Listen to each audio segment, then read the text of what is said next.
જે સ્થાનિક સ્વરાજની ગુજરાતમાં ચૂંટણીઓ હતી, શરૂઆતમાં તો ઉમેદવાર ના ઉભા રહે એના માટે ભાજપના નેતાઓએ ખૂબ ધાકધમકીઓ આપી, પોલીસ અને તંત્રનો પણ ઉપયોગ કર્યો અને બીજા તબક્કામાં ફોર્મ ખેંચાવીને બિનહરીફ કરવા માટેના પણ ઘણા પ્રયાસો થયા. હવે એનાથી પણ ડર્યા વગર ગુજરાતમાં 5,000થી વધારે ઉમેદવારો ચૂંટણી લડ્યા અને એમાંથી ઘણી જગ્યાએ અમને સારા પરિણામો પણ મળ્યા. તો જે પરિણામો મળ્યા છે, ખાસ કરીને આદિવાસી વિસ્તારોમાં જે પરિણામો મળ્યા છે, ત્યારે ભાજપના નેતાઓના હાથમાંથી સત્તા જતી રહી છે. હવે એમને ભ્રષ્ટાચાર કરવાનો મોકો મળવાનો નથી. જે લોકો સત્તાની ખુરશી પર બેસીને એવું સમજતા હતા કે અમારા બાપદાદાની પેઢીએ અમને સોંપેલી સત્તા છે, તો લોકશાહીમાં એ સત્તા જતી રહેવાથી એ લોકો એ પ્રજાને ધમકાવી રહ્યા છે કે તમે કેમ મતદાન આમ આદમી પાર્ટીને આપ્યું, કેમ ઉમેદવાર આમ આદમી પાર્ટીને તમે જીતાવ્યું. એક વિડીયો બહાર આવ્યો કે રોડ ખોદી નાખવામાં આવ્યા, સોલર લાઇટના પોલ લઈ જવામાં આવ્યા, કેટલાક ઉમેદવારોને ઘરે જઈને ધમકાવવામાં આવ્યા, પાણીના કનેક્શનો કાપી દેવામાં આવી. તો કેટલી ફરિયાદો છે. ત્યારે મારે તો બસ આપના માધ્યમથી ગુજરાતની જનતા જ્યારે જોઈ રહી છે, ત્યારે એનો જવાબ જનતા જ આપશે. એનો જવાબ આવનારા દિવસોમાં ભાજપને જનતા જ આપશે. એક બાજુ ઘમંડ હતો, એ લોકોને સત્તાનો નશો હતો, એમના પૈસા દારૂની રેલમછેલ હતી, ધાક ધમકી હતી, અને એક બાજુ ઈમાનદારીથી અમે લડ્યા અને ઈમાનદારીથી લોકોએ અમારા પર ભરોસો કર્યો અને અમારી જીત થઈ છે. જેના કારણે આ ભાજપના લોકો આ કરી રહ્યા છે અને એમને પૂરેપૂરું ગુજરાત સરકારનું પીઠબળ છે. ગુજરાત સરકારને પણ આપના માધ્યમથી કહેવું છે મારે, જો તમને ઇલેક્શનથી એટલી તકલીફ હોય, આજે ચૂંટાયેલા પ્રતિનિધિઓને પણ ખરીદી કરવા માટે લોકો નીકળી પડ્યા છે. જો તમને ઇલેક્શનથી એટલી તકલીફ હોય તો તમે સિલેક્શન કરીને તમારા રીતે તમે જિલ્લા તાલુકાના સભ્ય બનાવી દો, તમારી રીતે પ્રમુખો બેસાડી દો, કોઈ ચૂંટણી ના કરો તો સરમુખત્યાર શાસન લાવી દો, એવું મારે તો કેવું છે. કેમ કે ઇલેક્શન થાય છે લોકશાહી દેશમાં, તેનાથી આટલી બધી તકલીફ એમને હોય તો તમે ભાઈ તમારી ગુજરાત અને દેશમાં સત્તા છે જ, એક હતું તમારું શાસન છે જ, પોલીસ તંત્ર તમારું જ છે. તમે સિલેક્શન કરીને તમે તમારી રીતે બોડીઓ બનાવી દો, અમને કોઈ વાંધો નથી. ઇલેક્શન કરીને તમે આવી રીતના નાના માણસોને હેરાન કરો, પરેશાન કરો, ખોટા કેસ કરીને જેલોમાં લઈ જાઓ, રોડ ખોદી કાઢો, બોર કાઢી લેવ, લાઇટ કાઢી જાઓ, એ તો ક્યાં સુધી વ્યાજબી છે? એટલે આનો જવાબ ગુજરાતની જનતા આવનારા દિવસોમાં ભાજપને આપશે. જી ચેતરભાઈ, એક બીજો પણ કિસ્સો સામે આવ્યો, ખાસ કરી અને જે સાંસદ છે ભરૂચના મનસુખ વસાવા, એમના વિસ્તારમાંથી જે સોહેલ મલિક કરીને ઉમેદવાર છે, એમનો પણ એક વિડીયો સામે આવ્યો કે જ્યાં તેઓ ખુલ્લેઆમ તલવાર લઈને નીકળી રહ્યા છે, રીલ બનાવી રહ્યા છે, ચૂંટણી બાદ ક્યાંક ને ક્યાંક ધમકી આપતા જોવા મળી રહ્યા છે લોકોને. આવા સમયમાં આમ આદમી પાર્ટીના જે જીતેલા ઉમેદવારો છે એ વિસ્તારોમાં કામ કેવી રીતે કરી શકશે જો આવી રીતે ભયનો માહોલ ઉભો કરવામાં આવશે તો? હા, તમે જોયું હશે કે જંબુસરની દહેગામ બેઠક હતી અને દહેગામ બેઠક પર ત્યાંના લોકોએ આમ આદમી પાર્ટીના ઉમેદવારને વિજયી બનાવીને લાવ્યા. તો પિતા પુત્ર જાહેરમાં ભાજપનો ખેસ પહેરીને આવ્યા, એમણે તલવાર ઉઠાવી અને રીલ નથી બનાવી, રિયલી ધમકી આપી છે, પાણી કાપી નાખ્યા છે, બધું જ કર્યું છે એમણે. ત્યારે આ કઈ દિશા પર જઈ રહી છે, આજે ગુજરાત કઈ દિશા પર જઈ રહેલું છે, એનો આ ઉત્તમ નમૂનો છે. આજે હર્ષ સંઘવી, એમના ભૂપેન્દ્રભાઈ પટેલ, એમના નેતાઓ જે કહે છે ને કે ગુજરાત એ ખૂબ પ્રગતિના પંથે છે, ભાઈ તમે 30 વર્ષ કામ કર્યા હોય તો તમારે આ પ્રકારની ધમકીઓ, આ પ્રકારના ઉમેદવારોને લઈ જવા, બિનહરીફ કરાવવા માટે, તમે ચૂંટાયેલા લોકોને પછી બોડી બનાવવા માટે અત્યાર સુધી જાહેરનામું ના પાડો. એટલે ભાજપ ડરી ગઈ છે, એમના પરથી સત્તા હવે ધીરે ધીરે સરકવા લાગી છે. એટલા માટે એ લોકો ડરી ગયા છે અને એટલા માટે આ પ્રકારના કૃત્ય કરે છે. પણ આમ આદમી પાર્ટીના જેટલા પણ લોકો ચૂંટાયેલા છે, હું તમને વિશ્વાસ સાથે ખાતરી આપું છું, તમામ લોકો, ભલે અમારા કેટલાક લોકો હારી ગયા, કેટલાક જીત્યા છે, પણ અમે હર હંમેશ જનતાના માટે અમે ભૂતકાળમાં પણ લડ્યા છે, જનતાનો અવાજ બન્યા છે ને હમણાં જયારે અમને સત્તા પર ઘણી જગ્યાએ લોકોએ બેસાડ્યા છે, જનતાની સેવા માટે અમે તત્પર રહીશું. અમે આવા અસામાજિક તત્વોથી જે પોતાના વર્ષોથી ડરાવવાની જે પોતાની નીતિ હતી, એનાથી હવે આમ આદમી પાર્ટી ડરવાની નથી.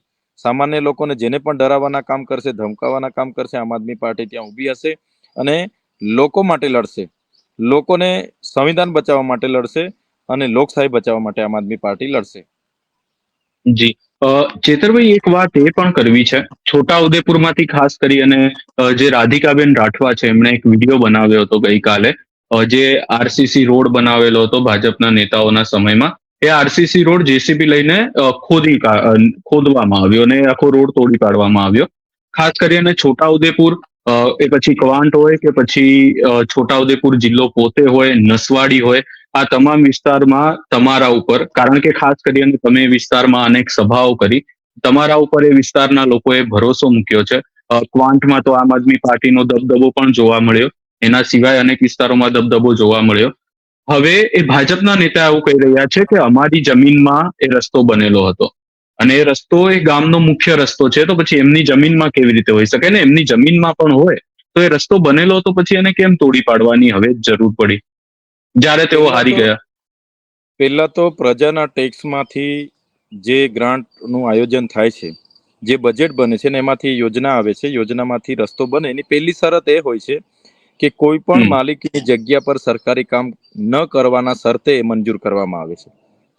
હમ, અને જે રોડ હતો એ ગામનો મુખ્ય રોડ હતો અને કોઈની માલિકીની જગ્યા પરથી નથી ગયો, એ જાહેર જગ્યા પરથી જ ગામતળની જમીન પરથી જ ગયો છે. આ તો જે વ્યક્તિએ હમ, જીસીબી અને માણસોને ત્યાં લઈ ગયા, ખોપ ઉભો કરવાના પ્રયાસ કર્યા, રોડ ખોદી કાઢ્યો અને મુખ્ય રસ્તો ખોદી કાઢવાથી ત્યાંના બાળકોથી માંડીને ગ્રામજનોની આવવા જવાનો રસ્તો એમણે બંધ કર્યો. અને બાદમાં તમારા જેવા નિષ્પક્ષ મીડિયાના મિત્રોએ એ મુદ્દો આખા હમ, ગુજરાત અને દેશની જનતાને બતાવ્યું કે ભાજપ હારે તો એમના નેતા આ રીતનું કૃત્ય પણ કરી શકે છે, નિમ્ન રાજનીતિ પણ કરી શકે છે. જેના કારણે હમ, એ ભાઈને આખા ગુજરાતના લોકો તરફથી ઠપકાઓ મળ્યા અને બાદમાં એણે પોતાનું ફેરવી તોડ્યું છે કે આ ખાનગી જમીનમાં હતો એટલે અમે તોડ્યું છે, પણ રસ્તો હતો એ કોઈના બાપના ઘરના પૈસાથી બનેલો નહોતો, એ પ્રજાના ટેક્સમાંથી બનેલો હતો.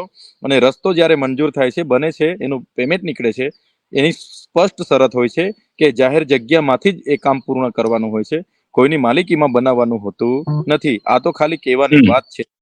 એ જાહેર જગ્યા પર જ હતું, ગામનો મુખ્ય રસ્તો હતો, પણ ભાજપના નેતાએ પોતાની નિમ્ન કક્ષાની રાજનીતિ કરીને નાના લોકોને કઈ રીતના હેરાન કરવું, દબાવવું, એ એમની માનસિકતા છતી કરી છે, જેનો જવાબ આવનારા દિવસોમાં જનતા આપશે. જી, ચેતરભાઈ, એક વાત એ પણ કરવી છે, કારણ કે આ ઘણા ગંભીર મુદ્દાઓ છે અને ખાસ કરીને જો આ તમામ વિડીયો આપણી સામે ના આવતા તો આ કદાચ ઘટનાઓ વિશે આપણને ખબર પણ ના પડતી. પરંતુ હવે વાત કરવી છે, જે રીતે ગુજરાતમાં સ્થાનિક સ્વરાજ્યની ચૂંટણીમાંથી અનેક કિસ્સાઓ સામે આવ્યા અને ખાસ કરી અને આદિવાસી વિસ્તારમાં ભાજપના તમામ નેતાઓ આવ્યા છે. કોઈ પણ નેતા એવું નથી કે બાકી નથી રહ્યા કે આદિવાસી વિસ્તારમાં આવે અને લોકો સાથે વાત કરવાની, ચર્ચા કરવાની પણ વાતો કરે, વિકાસની પણ વાતો કરવામાં આવી. ભાજપના નેતાઓ વિસ્તારમાં આવીને વિકાસની વાતો કરીને ગયા અને હવે વિકાસના કામો કરેલા છે એમને જ ક્યાંક ને ક્યાંક નુકસાન પહોંચાડી રહ્યા છે. એ કેટલા હદે યોગ્ય છે? તમે જોઈ લો, જે ડેડિયાપાડામાં એમના સાંસદ શ્રીઓ, એમના ધારાસભ્ય, એમના આદિજાતિ મોરચાના પ્રમુખ, આદિજાતિ મંત્રી, એમના નાયબ મુખ્યમંત્રી તો 15-15 દિવસે આવતા હતા. એમના મુખ્યમંત્રી આવીને હમ, ગયા, વડાપ્રધાન શ્રી આવીને ગયા અને જે વાત કરીને ગયા. અને મને જે પ્રકારે ડેડિયાપાડામાં પ્રવેશ બંધી હતી, હું તો ડેડિયાપાડામાં હતો જ નહીં, છતાં હમ, ડેડિયાપાડાની જનતાની એટલી બધી જાગૃતિ, એટલું બધું જાણ્યું અને એમણે કીધું કે આ જે પ્રજાના પૈસે જે આ લોકો લીલા લહેર કરે છે, સોના સાથ સોના વિકાસની વાત કરે છે, પણ વિકાસ તો ભાજપના લોકોનો થાય છે. એનો જવાબ એમણે હમ, આપ્યો છે. જ્યાં જે જિલ્લામાં દુનિયાની સૌથી ઊંચી પ્રતિમા ના નામે આ લોકો ગર્વ લેતા હોય, નર્મદા ડેમના હમ, નામે આ લોકો ગર્વ લેતા હોય, એ જિલ્લામાં લોકોએ મેન્ડેડ આમ આદમી પાર્ટીને આપ્યો છે. પૂર્ણ બહુમતીથી આમ આદમી પાર્ટીની જિલ્લા પંચાયત હમ, બનાવી છે. 4 જેટલી તાલુકા પંચાયતો પૂર્ણ બહુમતીથી આમ આદમી પાર્ટીને આપી છે. તો હમ, હવે જનતા ધીરે ધીરે જાગી. આ કોઈ ચૈતર વસાવા આમ આદમી પાર્ટીની જીત નથી, આ જનતાની જીત છે, જાગૃતિની જીત છે. અને આ જનતા હમ, સામાજિક રીતે જાગી છે ને, એમણે સરકારને પૂછ્યું અને ગાલ પર એવો તમાચો આપ્યો છે કે તમે આવી રીતના ખોટા વાયદાઓ કરીને તમે 2-3 ચૂંટણી જીતી શકો છો, બધી ચૂંટણી જીતી નહીં શકો. ચૈતર વસાવાની ગેરહાજરીમાં આખું આ ક્રાંતિ થઈ છે, પરિવર્તન થઈ છે. અમે કોઈને ભરમાવ્યા નથી, અમે ઈમાનદારીથી ચૂંટણી લડ્યા છે, એનું આ પરિણામ છે. હમ. એટલે આ ખૂબ મોટો મેસેજ આખા ગુજરાત અને દેશમાં ગયો છે. એ જ બતાવે છે કે જે ભાજપ 30 વર્ષથી ગુજરાતમાં શાસન કરે છે એમાં સદંતર નિષ્ફળ ગઈ છે, જેના પરિણામે એ લોકો આજે સત્તા ટકાવી રાખવા માટે યંત્ર મંત્ર તંત્ર સર્વત્રનો ઉપયોગ કરે છે.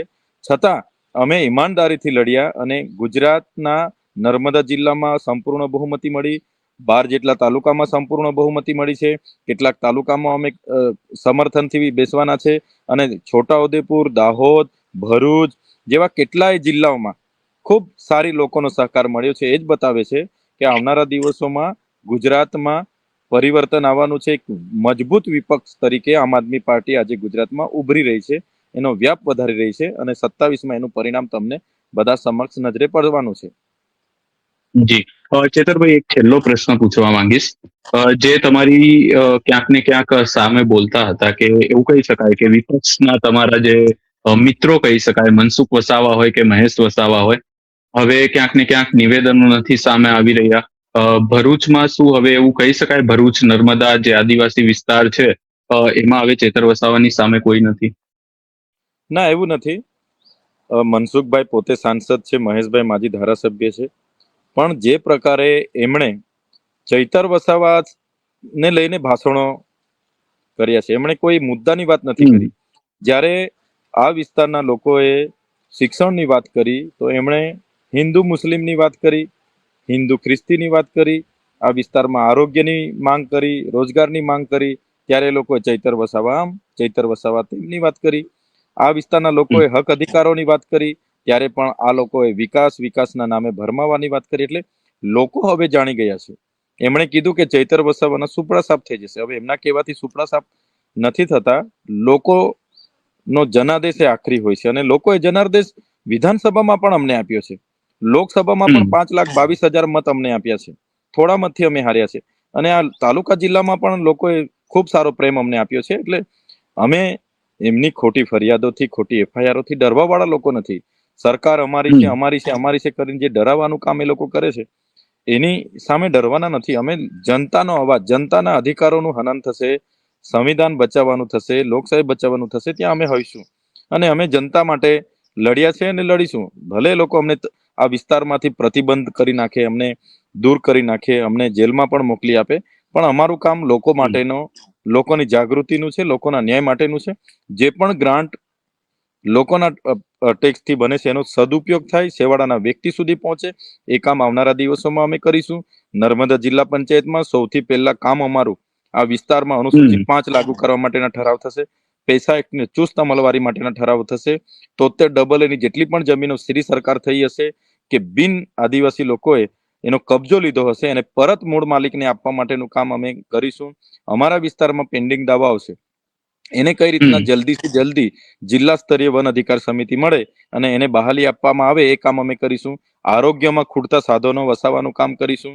આ વિસ્તારના રોડ, રસ્તા, પીવાના પાણી અને આ વિસ્તારને પણ સિંચાઈનું પાણી મળે, એ ફર્સ્ટ પ્રાયોરિટીમાં અમારે હશે. અને શિક્ષણમાં સુધારો, સિકલ સેલ એનેમિયાને અટકાવવા અને એવી અનેક કામગીરી અમે કરવાના છે. હું તમને ખાતરી આપું છું, જનતાએ જે વિશ્વાસ મૂક્યો છે ને, એ નર્મદા જિલ્લાને રોલ મોડલ બનાવીને અમે જનતા સામે લાવીશું. અમને તક આપી છે, એ દાખલો આખા ગુજરાતમાં બેસે એ પ્રકારની કામગીરી અમે નર્મદા જિલ્લા પંચાયતમાં અને તમામ તાલુકા પંચાયતમાં કરીશું. જી. ચેતરભાઈ, આપ અમારી સાથે જોડાયા અને આ તમામ બાબતોને લઈ અને ચર્ચા કરી, એની માટે તમારો ખૂબ ખૂબ આભાર. જી, ધન્યવાદ.